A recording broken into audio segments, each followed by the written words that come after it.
Hello, everyone. My guest today is Camille Bargel. He's a serial entrepreneur and startup evangelist with expertise in internet and social media. Since 2012, he's co-founder and CEO of a company called Cento One, an AI-powered social listening and engagement platform. Camille, are you ready to take us to the top?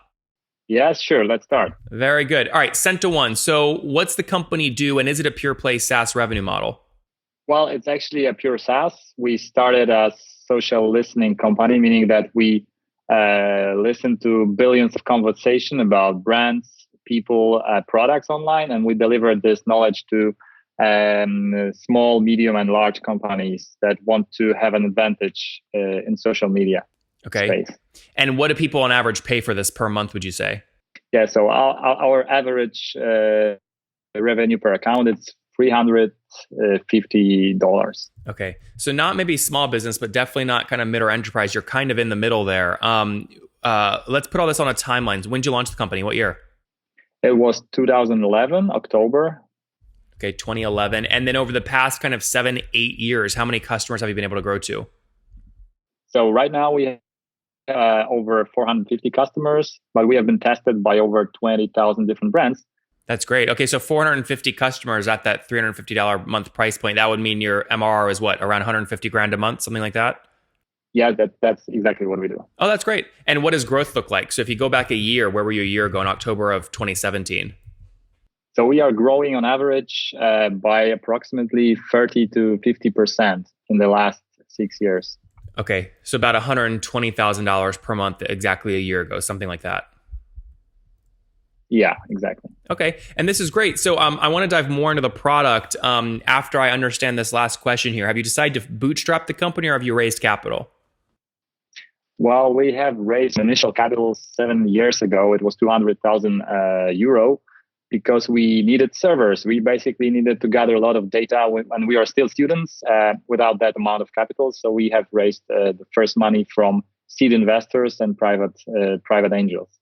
So total money raised to date, is that just 200 grand? No. Today we have raised a bit more. It will be a total of $5 million already. Okay, and when was the last round of funding? It was 1.5 years ago. Okay, that means you're either raising right now or you're in the middle of acquisition talks with somebody. Which one is it? Actually, we are raising. We still believe a lot in the company. We think that we are now in the late seeds stage of our company. We have managed to see that we have the product market fit, but we test a lot of things and we are still finishing our product portfolio. So now we're raising about roughly $6 to $7 million. Okay, and do you mind me asking, in your ideal world, what valuation are you planning to raise that at? Well, we believe that it should be somewhere between 10 to 12 ARR. Sorry, you think your valuation will be 10x your current ARR? Yes. Okay, so that would be basically a $22 million So pre-money you can valuation. count it. It's quite simple. Yes, exactly. Yeah. Okay, good. So 22 million bucks. If you raise kind of 6 million, what's that mean? You're selling, what is that, like 20, maybe 10, 20%, something like that of the company? Yeah, we aim to sell 20% at this point and probably do some buyouts of the first initial seed investors so that we don't dilute ourselves. Yeah, that's smart. Now, as you think about this round of funding, remind everyone where you're based. I believe you're in Poland, right? Well, the R&D center is based in Poland, but the sales offices are based in Munich, Poland, Prague, and Budapest. So a couple of countries. Okay, and what is the funding environment like over there? And the reason I'm asking, there's a lot of companies leveraging venture debt, right, at this kind of stage. Are you looking at venture debt, or do you just want to do equity?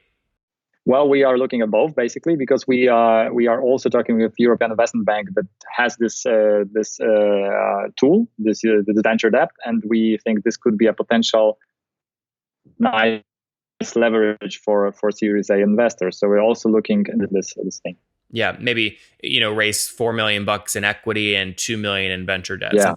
Yeah, that's smart. Now, the bank you're working with, is it like a Silicon Valley bank? Do they require personal guarantees and covenants and warrants, or no? No, it's actually European Investment Bank. Do they require covenants and warrants and personal guarantees? No, that's the advantage. They don't require that. Okay, that's interesting. I've never actually heard of a bank investment bank doing a deal like this at interest rates that are actually maybe the interest rate's not reasonable, but at reasonable interest rates and not having some kind of warrant coverage?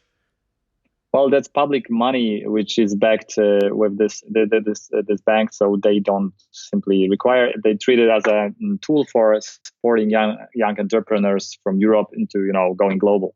So that's So what I mean, are we talking like 5% interest rate or like 10% typically? It's 4 to 6%, which is I think fairly good. That's really good. Yeah. Do you mind me asking the firm since they're public? What's their name? It's a European Investment Bank. Oh, it's actually called European Investment Bank. Yeah. Oh, got it. Okay, very good. You can go to the online and look for venture debt at European Investment Bank. Okay, yeah, no, I'll do that. That's great. Let's talk more about the product. So help us understand more about what the product actually does. So basically, starting with Senti1, so the first step is you register our website, then you type in your product or brand name, and you instantly get the first mentions from social media, blogs, forums, portals in real time. So you can follow the conversation online about your brand. But the next step, you can use our tool to integrate your sites to start providing customer service and communicate with customers online. So that's the second point. And the last step, you can apply, this is quite a recent development, you can apply artificial intelligence that will automate the responses and the discussion with your brand and your customers. Okay, so this is like if I'm an airliner that uses you guys. If a message we always get is, when does my flight take off, or why is there a delay? You can have essentially an automated response that says like, the weather's bad today, really apologize. Like, hopefully the sun comes out soon, right? And they can send it through your platform. Exactly. But that's the simple scenario. We can do a lot more complex scenarios, like transferring the money for your bank and stuff like that. Oh, interesting. So if I tweet BB&T, like your site's not working, transfer 10 grand from, first off, I don't know that I'd ever tweet that, but if someone did, you could process that? You probably couldn't do that via Twitter, but you can do it via Messenger of that bank, or you can go to their mobile app or website and use the included or embedded chat, and you can do it via their chat, where you can authenticate yourself. Do you own that chat, or you're tying into the API of the firms you sell to? Well, it's both. We can do both. So you have a chat product yourself. They install it with like JavaScript or something? We have a chat product. Interesting. Churn's critical in a SaaS company. What's your revenue churn per year? So the revenue churn is quite good, I think. Last year it was 4.5%. This year it's less than 4. It would be 3.5. It's like 12 months average churn, MRR churn. So just to be clear, that's 3.5% churned over a year or each month? Over a year. Okay, so 3.5. I mean, each month, on average, from the last year, it will be 3.5%. Sure. Yeah, so 3.5 annual revenue churn. And is that a gross number or a net number? Are you adding back expansion? It's net. We are adding expansions, but it's new it's new MRR minus downgrades and the lost MRR plus expansion. Yeah. So just to be clear, give me the actual gross number. Just how much revenue do you lose? It's obviously higher than 3.5%. Yeah, so probably that would be, let me count it in a head, it's 5 to 6%. Okay, so 5 to 6% gross, which means you're expanding 2 to 3% those same accounts, and that's how you get net 3.5. Yeah. Okay, good. And then talk to me about customer acquisition. How are you signing up these new customers? So we have of course, inbound and outbound sales. The outbound sales team works with big accounts and enterprise customers. The outbound sales is located in a couple of remote locations in Europe. We are starting with UK this year as well, and it's less sexy. We just are scheduling the meetings, doing the notes, stuff like that. But in the inbound scenario, we are doing a lot of online activities, SEO, influencers, some remarketing and stuff like that. And we have a team located in Poland, which is delivering online demos to all people that sign up for our trial. Got it. And break down. It's multilingual team. Yeah, since a lot of this it sounds like you have a sales team here. Break your team down for me. How many people on your team total, and how many are sales? So in total, we are 65 people right now. out of which sales would be just purely sales, I would say 10 people. And so when you take their salaries and commissions into consideration, plus any paid spend, what's your fully weighted CAC to get a new $350 a month customer? Sorry, once again? What do you pay to get a new $350 a month customer, fully weighted? All right. So I can tell you that the customer lifetime value to customer acquisition is 3.5. So okay. Well, what do you assume lifetime value is? Well, the total amount of money that we get from the customer over the lifetime. So till they churn. Well, no, I know what the definition of lifetime value is. I'm saying, what is your lifetime value in dollars? Well, just let me count it. It will be like $7,000. Okay, 7,000. So what you're saying is, you know, I can essentially take 7,000, divide that by 3.5, and say you're willing to spend $2,000 to get a new $350 a month customer. It's on average, of course, because we include enterprise and both online customers. Of course, yeah, definitely an average. But that would, that puts your payback period at, what is that, about 6-7 months? So that's still, that's a healthy payback period.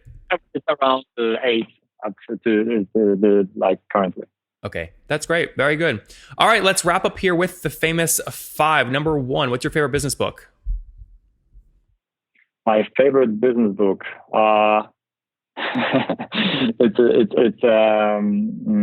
Recently I've read what's the name? Is The Hard Thing About Hard Things. Yep, that's a good one. Number 2, is there a CEO you're following or studying? I think everybody sees their story. No, it's okay. The CEO I'm following. Yeah, give me the second question here, Camille, is there a CEO that you're following or studying? Yeah, I'm following Elon Musk a lot because I'm really interested. I'm inspired by his vision, but I'm really interested where it will take him. So he's the guy I'm following. Number 3, what's your favorite online tool? My favorite online tool, PyDrive. I love this tool. I'm a sales guy, so I love PyDrive. That's good. Those guys are pushing about $100 million in ARR, so they're growing quickly. Number 4, how many hours of sleep do you get every night? I sleep like quite healthy. It's 7 hours per day. And what's your situation? Married, single, kiddos? Married with 2 kids. 2 kids. Very good. And how old are you? Me, it's 32. 32. Okay, Camille, last question. What do you wish your 20-year-old self knew?